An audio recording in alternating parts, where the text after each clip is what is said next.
Bapak, Ibu, dan saudara-saudari terkasih dalam Tuhan kita Yesus Kristus, semoga kita sekalian senantiasa beroleh damai sukacita, berkat berlimpah, dan kasih karunia Tuhan. Amin.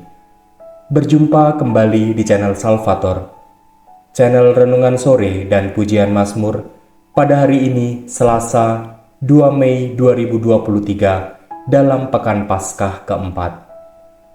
Marilah kita bersama-sama merenungkan firman Tuhan dari Injil Yohanes bab 10 ayat 22 sampai 30. Tuhan beserta kita, sekarang dan selama-lamanya. Inilah Injil suci menurut Yohanes. Dimuliakanlah Tuhan. Tidak lama kemudian tibalah hari raya pentahbisan Bait Allah di Yerusalem. Ketika itu musim dingin dan Yesus berjalan-jalan di Bait Allah di Serambi Salomo. Maka orang-orang Yahudi mengelilingi dia dan berkata kepadanya, "Berapa lama lagi engkau membiarkan kami hidup dalam kebimbangan? Jikalau engkau Mesias, katakanlah terus terang kepada kami." Yesus menjawab mereka, "Aku telah mengatakannya kepadamu, tetapi kamu tidak percaya. Pekerjaan-pekerjaan yang kulakukan dalam nama Bapa-Ku, itulah yang memberikan kesaksian tentang Aku. Tetapi kamu tidak percaya, karena kamu tidak termasuk domba-dombaku. Domba-dombaku mengenal suaraku, dan Aku mengenal mereka, dan mereka mengikuti Aku. Dan Aku memberikan hidup yang kekal kepada mereka, dan mereka pasti tidak akan binasa sampai selama-lamanya. Dan seorang pun tidak akan merebut mereka dari tanganku. Bapa-Ku yang memberikan mereka kepadaku lebih besar dari siapapun, dan seorang pun tidak dapat merebut mereka dari tangan Bapa. Aku dan Bapa adalah satu." Demikianlah sabda Tuhan. Terpujilah Kristus. Bapak, Ibu, dan saudara-saudari terkasih, dalam sabda Tuhan hari ini, bangsa Yahudi sebagai bangsa yang hidup dan bertekun dalam kitab Taurat dan kitab Nabi-Nabi mempertanyakan entitas Yesus sebagai Rabi. Mereka memojokkan Yesus untuk menunjukkan bukti jikalau memang Yesus adalah Mesias yang mereka nanti-nantikan. Mereka tidak pernah sungguh-sungguh mendengarkan Yesus sebagai pewarta keselamatan dan sukacita. Mereka terjebak dalam sudut pandang keselamatan dari pribadi Mesias, sehingga tidak mampu mensyukuri warta sukacita dan keselamatan yang sungguh hadir melalui pribadi Yesus.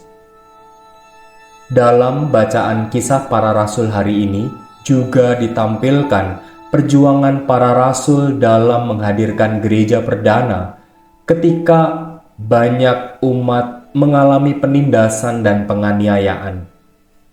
Tidak jauh beda dengan kehadiran Yesus sebagai pewarta sejati di tengah bangsa Yahudi yang mendapat penolakan.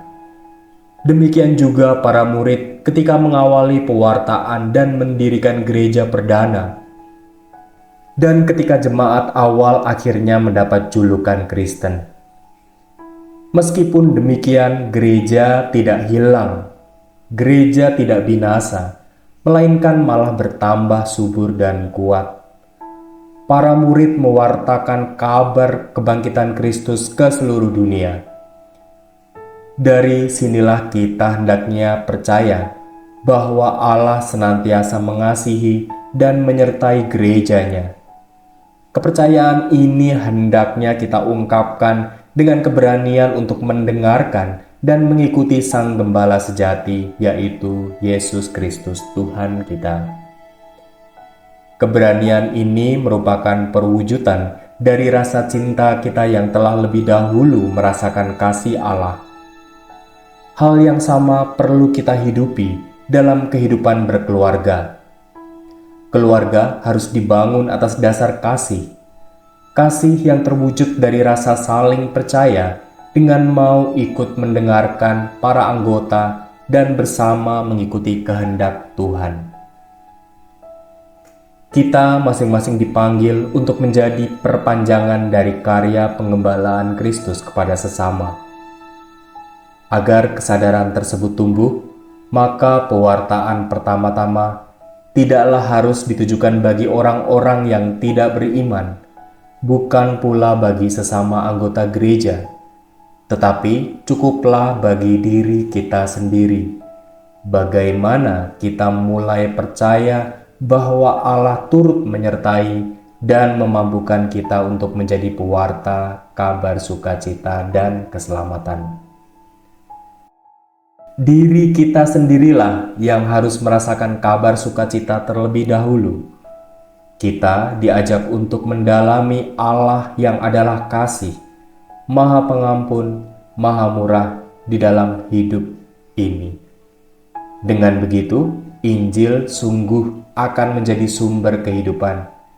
Kita diajak untuk menjadi pribadi yang mau mengasihi seperti Allah mengasihi, mengampuni sebagaimana Allah mengampuni dan pemurah. Inilah pewartaan yang hidup dan membawa sukacita. Bayangkanlah Allah yang mengajak kita untuk mewartakan kabar gembira kebangkitan Kristus Putranya. Pewartaan yang ditujukan bagi diri kita terlebih dahulu sebelum disebarkan kepada sesama di sekitar kita.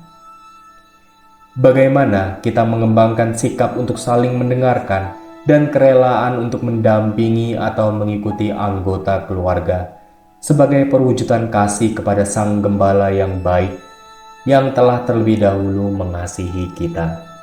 Marilah berdoa. Ya Bapa, kami mengucap syukur atas sabda-Mu hari ini. Bapa, mampukanlah kami untuk saling mengasihi dalam keluarga kami dengan berani untuk saling percaya satu sama lain. Amin. Marilah Bapak, Ibu, dan saudara-saudari terkasih, kita bangun rasa percaya dalam relasi dengan keluarga yang terungkap melalui sikap mau saling mendengarkan dan mendampingi. Tuhan memberkati.